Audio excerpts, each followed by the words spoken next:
Welcome to Hablemos Escritoras. Today we have a podcast in English y un poquito de español because we are talking to an American Cuban writer, Tita Ramírez. And I am going to be so happy to meet her in person in a couple of days thanks to the invitation of Amy E. Wright. Hablemos Escritoras is traveling to East Carolina University to have a wonderful panel with Tita Ramírez, Von Díaz, Stephanie Elizondo, y Dailijana Alfonseca. I am sure that you will love this conversation with Tita Ramírez, and her novel Tell It to Me Singing is really a blast. Welcome again to Hablemos Escritoras, and let's get ready for Tita Ramírez. I am Adriana Pacheco.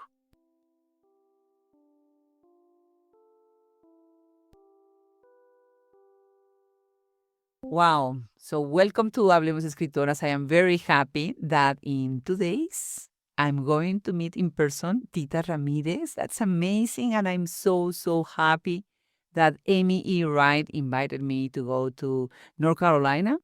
Y ahora estamos aquí haciendo un avance ya con esta entrevista, con esta escritora que les va a encantar, les va a encantar. I am Adriana Pacheco, and I am so happy to have here today Tita Ramírez. Bienvenida, Tita. Muchas gracias. Thank you so much. I'm so happy to be here.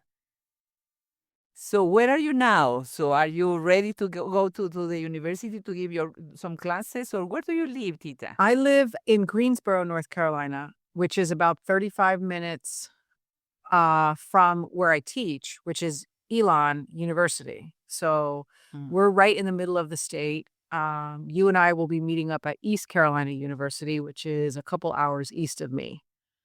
And I teach at Elon University, which is a small private college or university.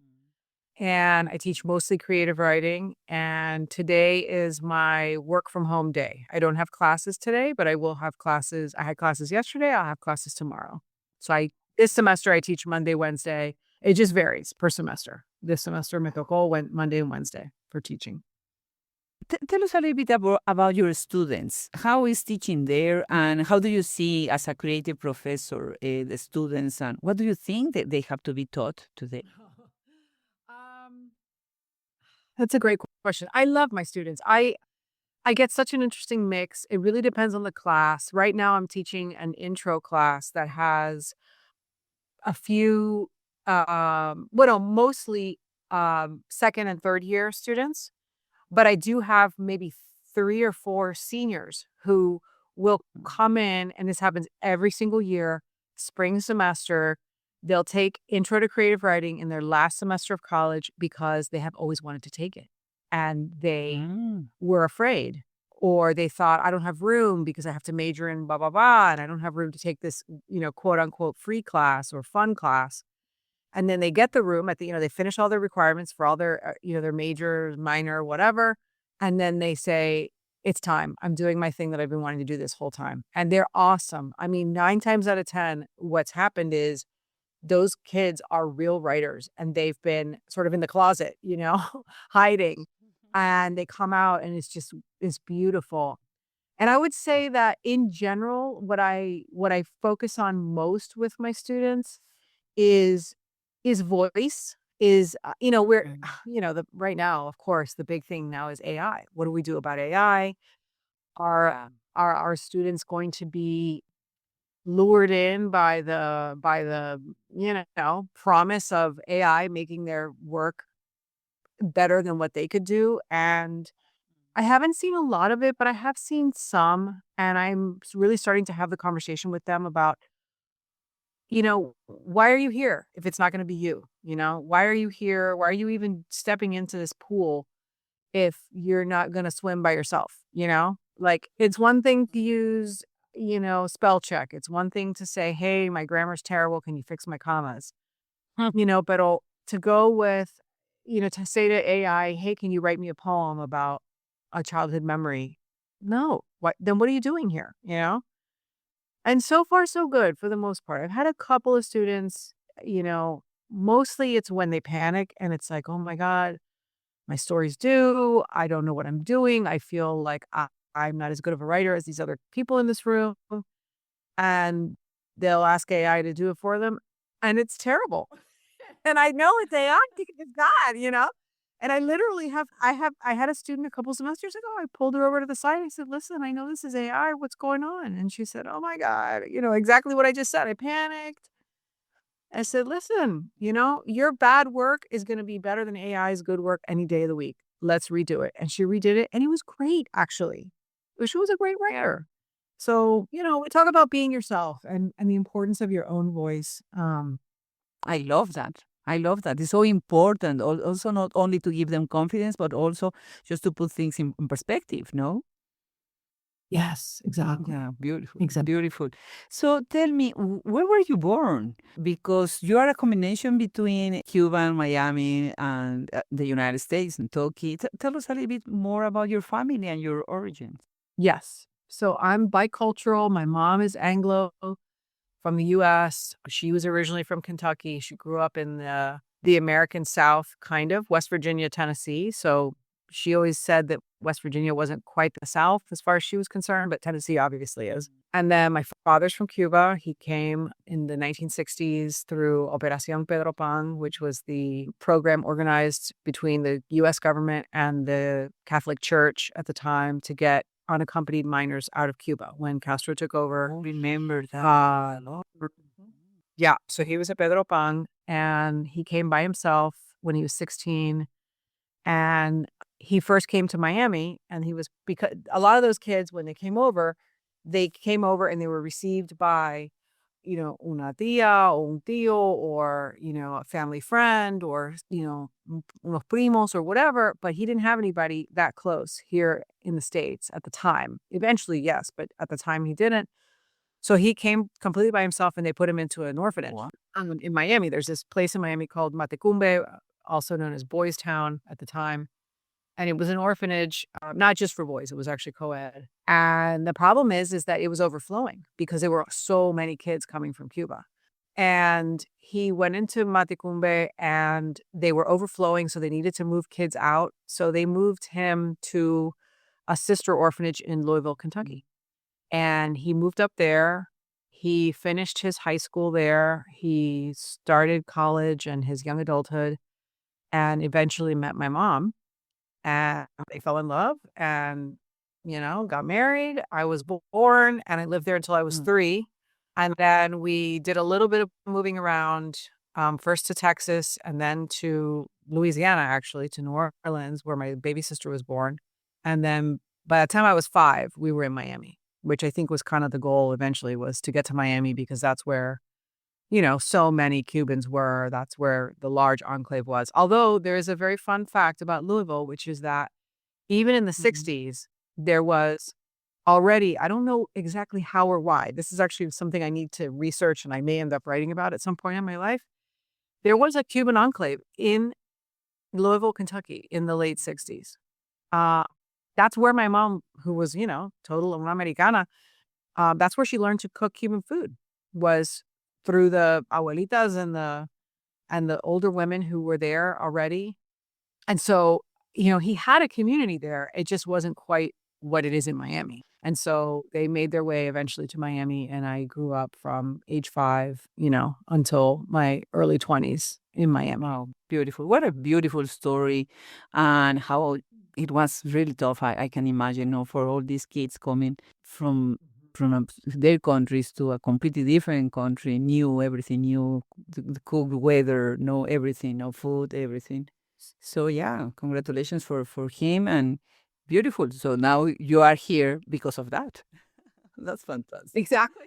That is fantastic. So let me tell you that we have some other authors from Cuba that have not a similar story. Of course, every story is completely different. Some names that come to my mind is Paula Ramos, which is our episode 583, Cristina Garcia, 471. And she talks a lot in our interview about this nostalgia that comes also when writing, when you are an immigrant and you have been struggling with that memory, that the collective memory, the family memory, And another writer, she's a researcher, Maria Arana. Paula Ramos and Maria Arana, I have learned a lot about those all these Latino, Latinx, spirit in the United States. So tell me about this idea that because you have this mix, and sometimes I think that you feel more like a Latina, more like Cuban, more like Southern American, especially because your mother was born there, no? So tell me about that feeling of being in that line always, no, in borders between one culture and another. Mm-hmm. Mm-hmm.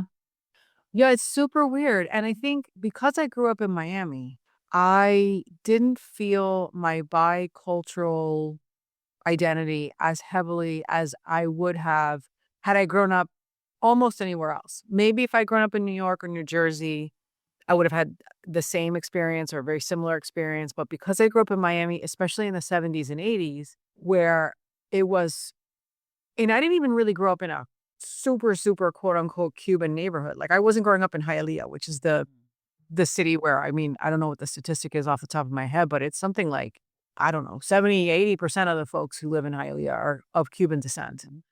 Um, but, I was surrounded certainly by Latinos. I mean, and most of us Cuban. Maybe in the mid to late 80s is when a lot of folks from Central and South America started to come over. And suddenly I had not just Cuban friends, but, you know, Panamanian friends, Venezolano, my best friend in eighth grade, her family came from Venezuela. She was actually born in Venezuela, etc. But I always had my mom's, identity present. And, I always joke that we had the best food you could ever have in my family because of my parents' cultural identity. So what we would do for holidays is my mom was an amazing cook. She was one of those, like, it was natural for her. She was an amazing cook and an amazing dancer. Ah. And both of those things benefited her, right? And it helped her actually. In my household, it was less that my father was assimilating into Anglo-American culture and more like my mom was assimilating into Cuban culture. I mean, of course, my father had assimilated into Anglo-American culture just by coming to the US, right? And he actually talks about that a lot. He's a big believer in folks who come over here need to assimilate, blah, blah, blah, blah. That's a whole other conversation. But the truth was that on a micro level in my household and in our community, my mom was like an honorary Cuban. I wrote she passed away a few months ago, and I wrote what would have been her obituary had I actually published it, but it turned out it was way too expensive. But I wrote up a little thing about her and I said, she was an honorary Cuban. That's how everybody thought about her because she danced salsa like you don't even know. She cooked unos frijoles negros better than any abuelita on the block. Like she was amazing. But she also would do her family's, original culture of origins food. So for Thanksgiving, we would have turkey, pole beans, mashed potatoes, gravy, all the delicious American food. And then on Christmas, we would do Nochebuena on the 24th. Wow. And we would do lechon asado, frijoles negros, the whole everything. Platanitos, everything. And so, we would visit with my grandparents, my mom's mom and dad, not very often. But, when we did, we kind of touched base with that part of our identity. I think, honestly, I became more aware of the whole identity that I was walking around with when I left Miami. Like, you never feel more who you are when you leave the place. So that So right. makes you who you are. Amen. Amen. Amen. Amen. I mean, I left and I didn't even go very far. I went to Gainesville, Florida and lived in Gainesville, Florida for a few years in my mid-20s. And just going up there, where at the time there wasn't a lot Latinx folks and not a lot of, there were certainly kids going to UF who were from South Florida, but they were, it's a 35,000 person school or whatever. I don't even know what it is now. That's what it was back in the day.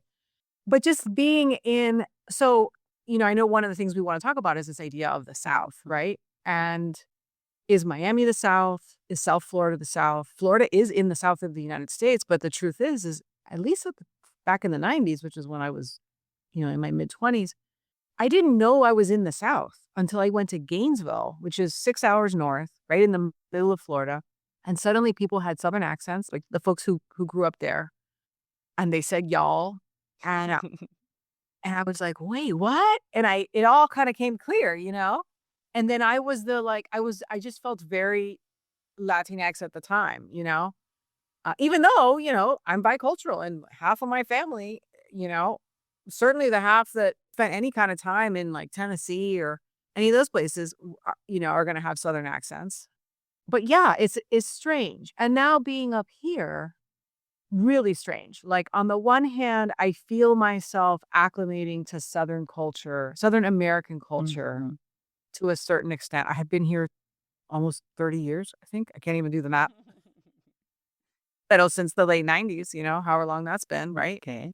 I married an American guy, married an Anglo guy from Atlanta Mhm. who doesn't have a deep Southern accent, but it's there. My kids have a slight Southern accent. My kids, whose names are Nicolas y Tomás Beautiful. Ramirez, Beautiful.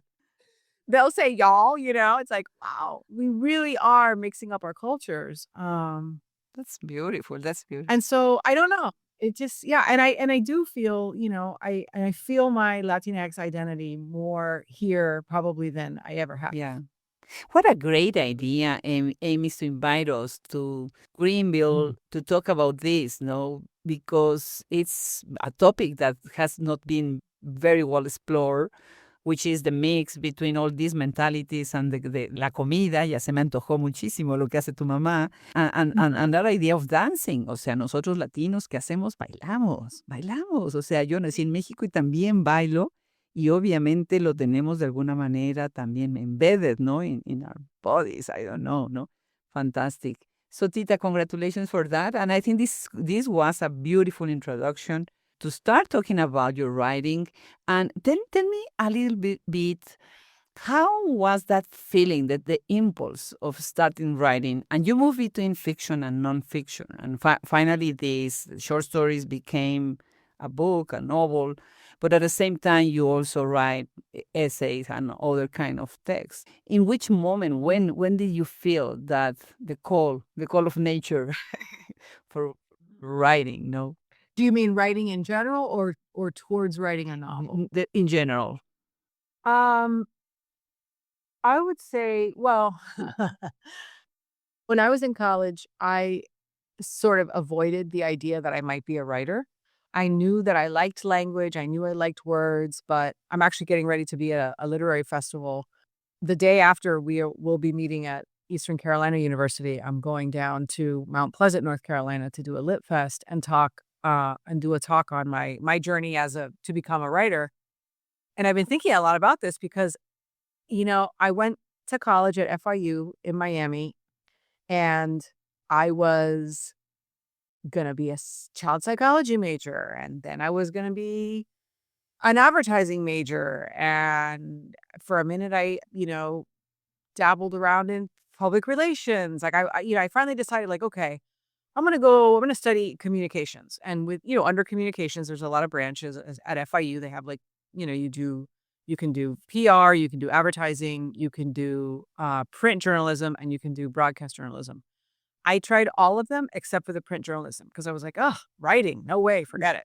I'm not a writer. That's terrible, Meanwhile, I took intro to creative writing and I then took an intermediate fiction writing. And those were the only two classes that I never skipped. I did all the homework. I paid attention like it was like my life depended on it. I should have known. And anyway, I had a big freak out about halfway through, went and sat down with my father, had a conversation with him about like, I don't know what I want to major in. And he said, well, if we won the lottery tomorrow and you didn't have to worry about, getting a job, so to speak, what would you do with your days? And without even skipping a beat, I said, I would read books and write things down. And he leaned in and he looked at me. He goes, what the hell are you doing being an advertising major?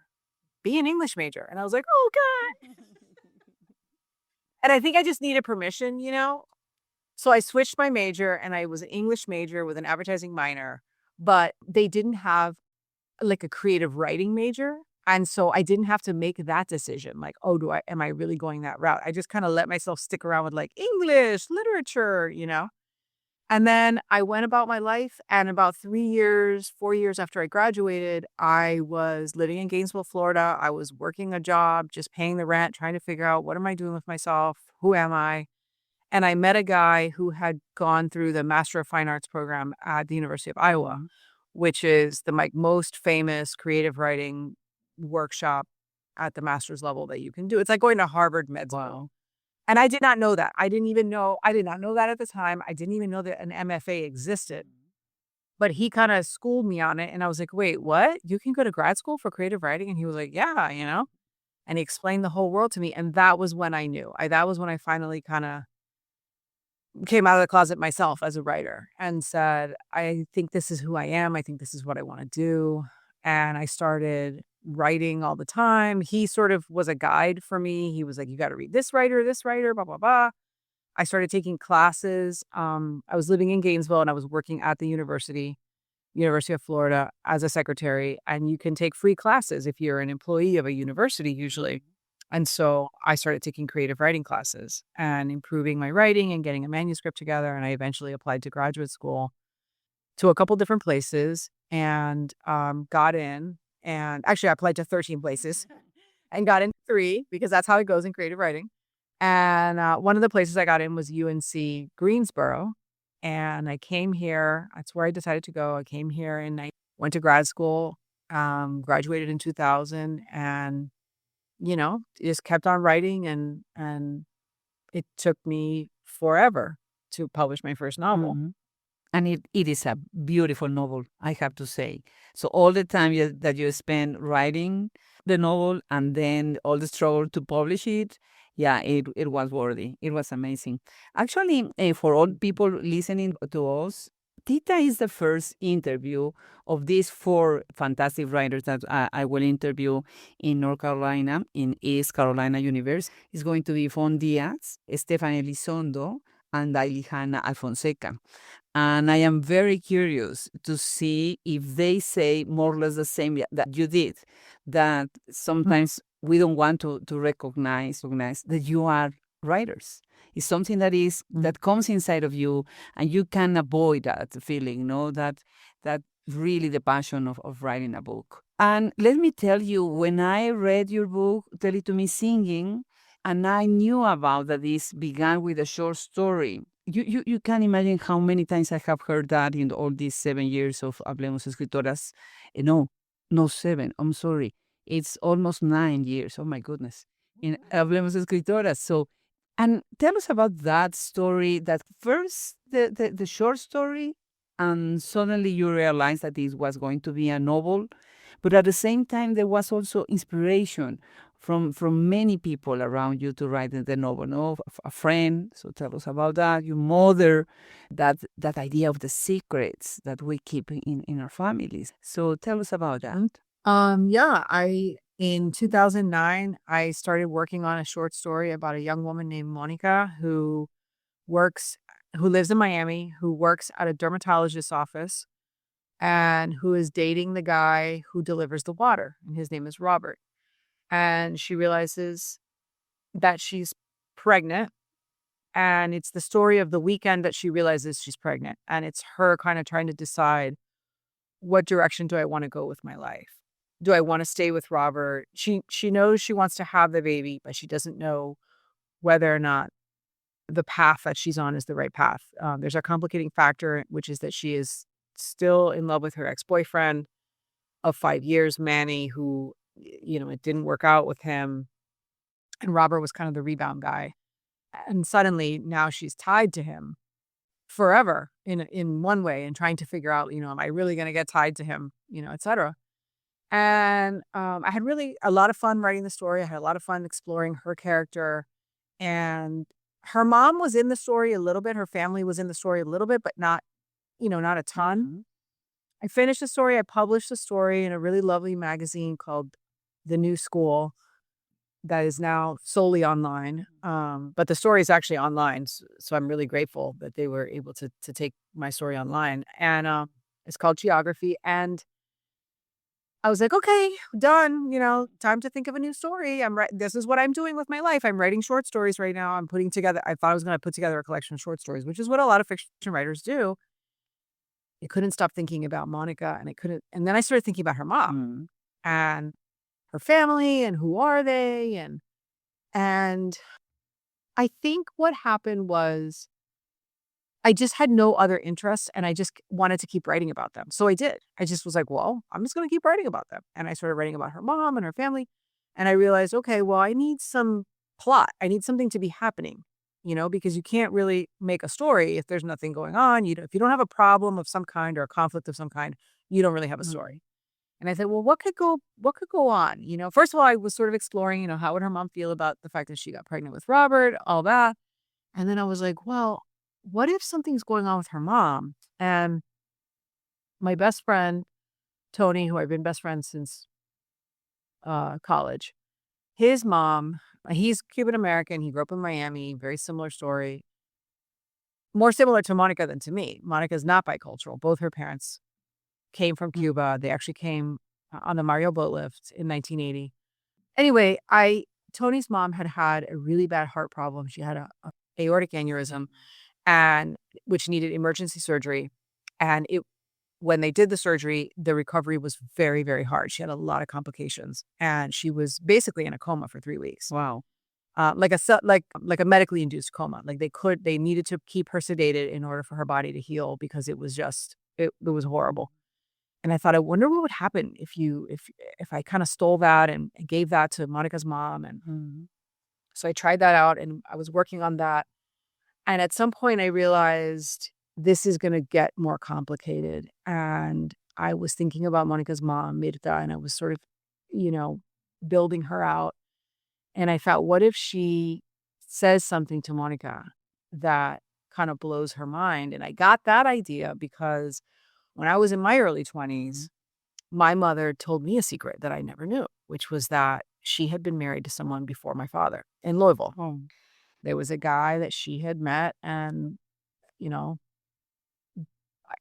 I think it's a long story. I don't know how actually in love with him she was. I know her parents kind of pressured her into it a little bit. But you didn't know anything. No, nothing. I was 20-something years old, and she just tells me this one night, and I was like, what? Wow. And yeah, it was shocking. I mean, and the thing is it wasn't a huge story in my family. Like my mom, they divorced after 3 months. It was a really short marriage. It was a bad idea. It was not, never should have happened kind of thing. Thank God they didn't have any kids. It wasn't super complicated. But even that, the fact that I had gone 20-something years and I didn't know this really pretty, important thing about my mom, I was like, wow. And then I thought, well, what if Mirta has a secret, and what if it's more impactful than what the secret my mom had? And so I kind of stole that idea out of real life. And the opening of the book is that Mirta is in the hospital the night before her surgery. Monica's there with her. She's 6 months pregnant. And the next morning, as Mirta is being wheeled into surgery, she tells her a very deep secret, which is, your real father is not the man who raised you. That is like a telenovela line.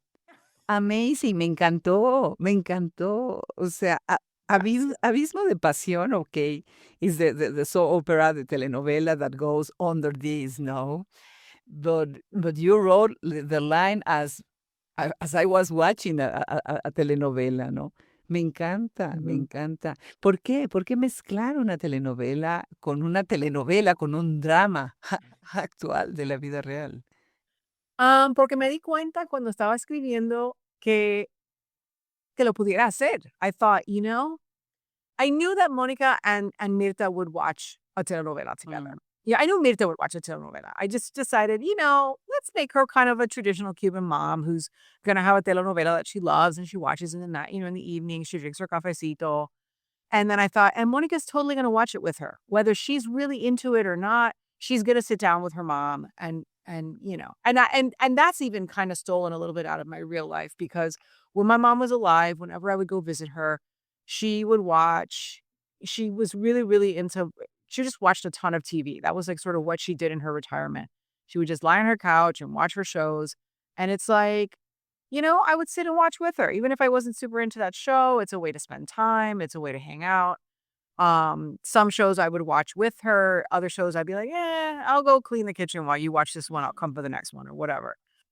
But it's it's how people spend time, right? It's a family bonding, especially between female family members. And actually not even anymore, because if you call my father's house at a certain time of night, he'll be like, Niña, mija, I can't talk to you. La novela's on. I gotta go. I'll call you back. Because he sits down with his wife and they watch together. There are priorities, I'm sorry to tell you. Yes, exactly. Exactly. He's like, yeah. He's like, are the grandkids good? Okay, call you back. Bye.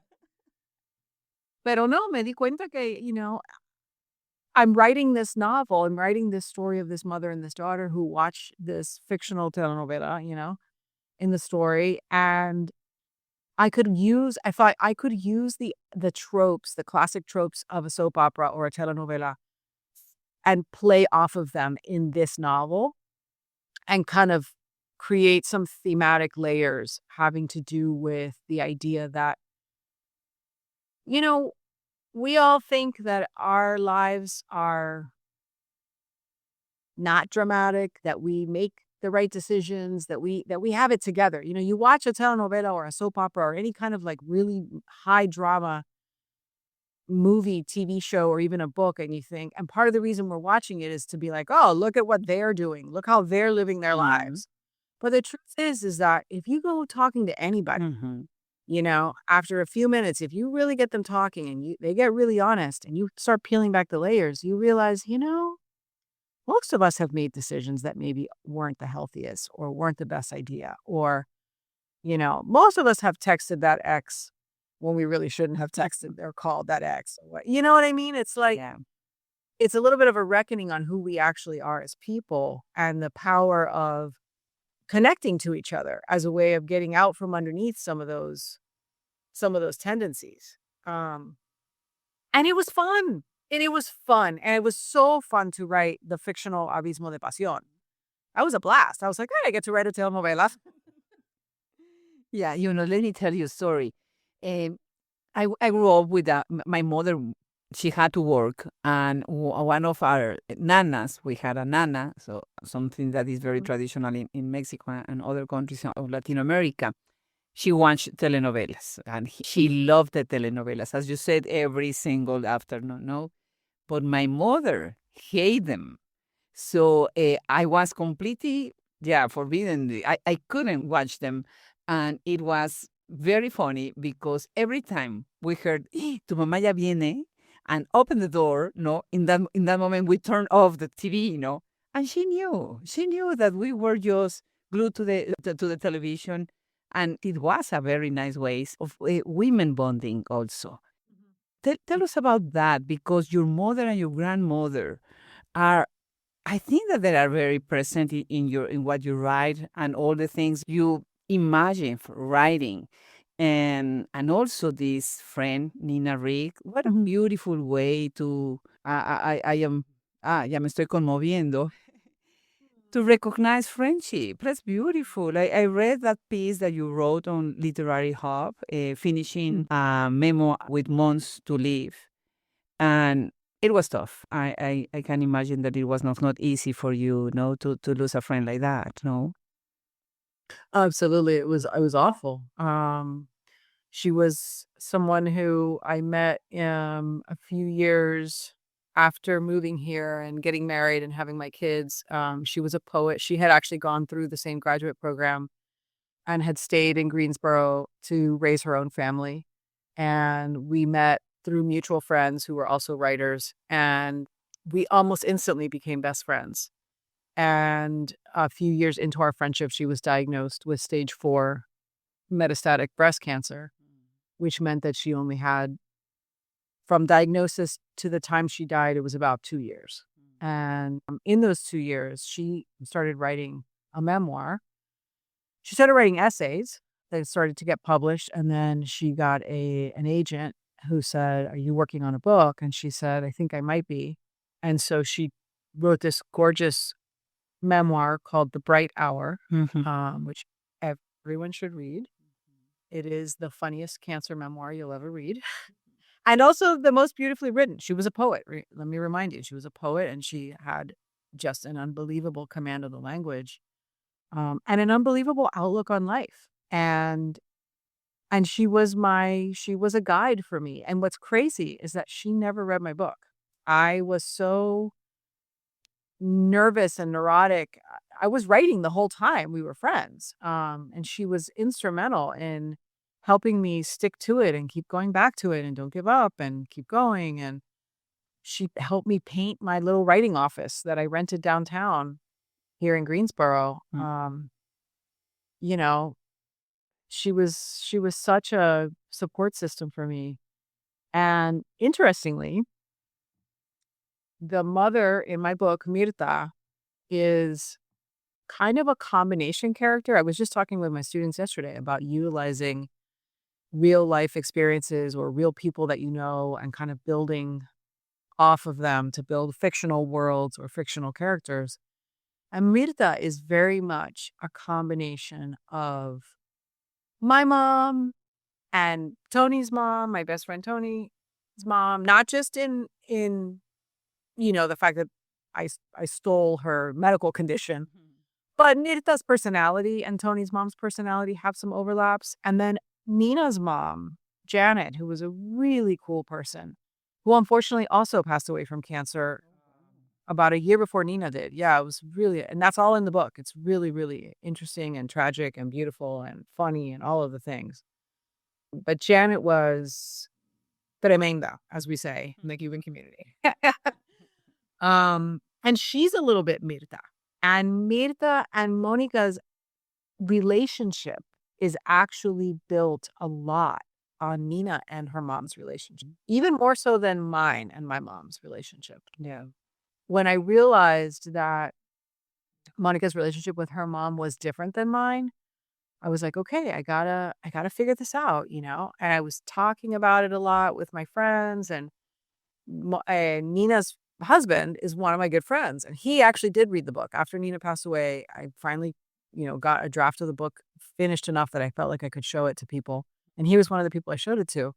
And we talked about how Mirta and Monica's relationship had some real similarities to Nina and her mom were best friends. But they also had, a lot of complications, as so many mother-daughter relationships do.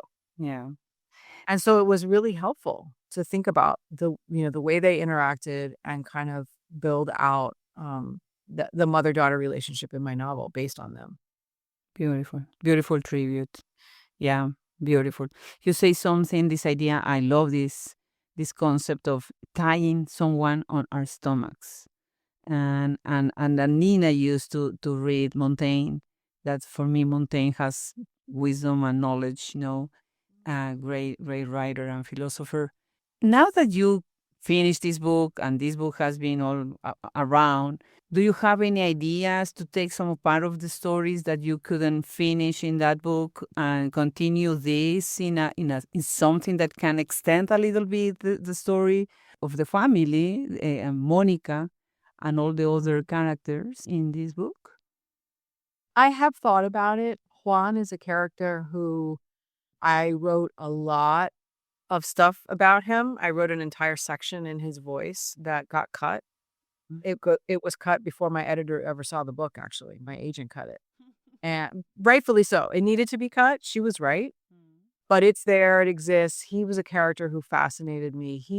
His character has some elements of my own father in terms of his past and what he was doing in Cuba. He was un contrarrevolucionario, counter-revolutionary in Cuba, meaning he was in the group of people who worked secretly against Castro's revolution, which is something my father was doing in the 60s, and that's why he had to leave Cuba. He got caught.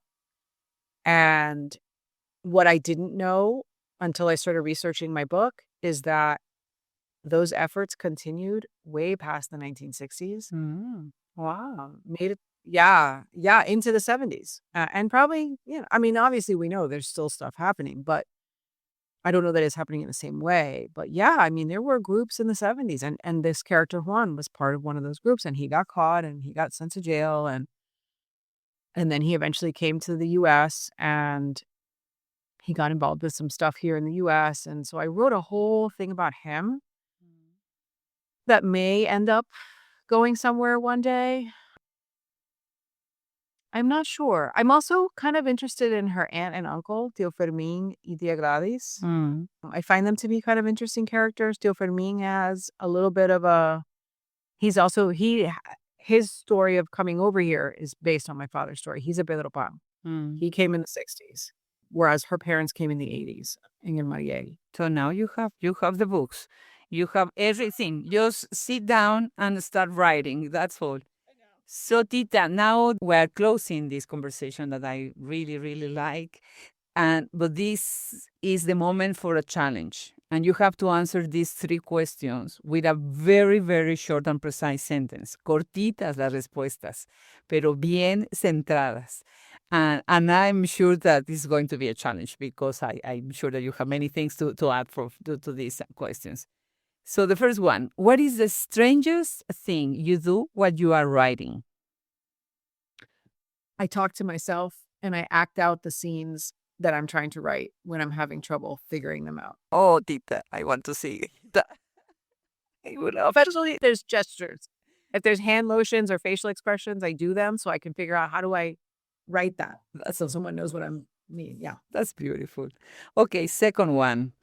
What was the first piece of advice you received when you were considering becoming a writer?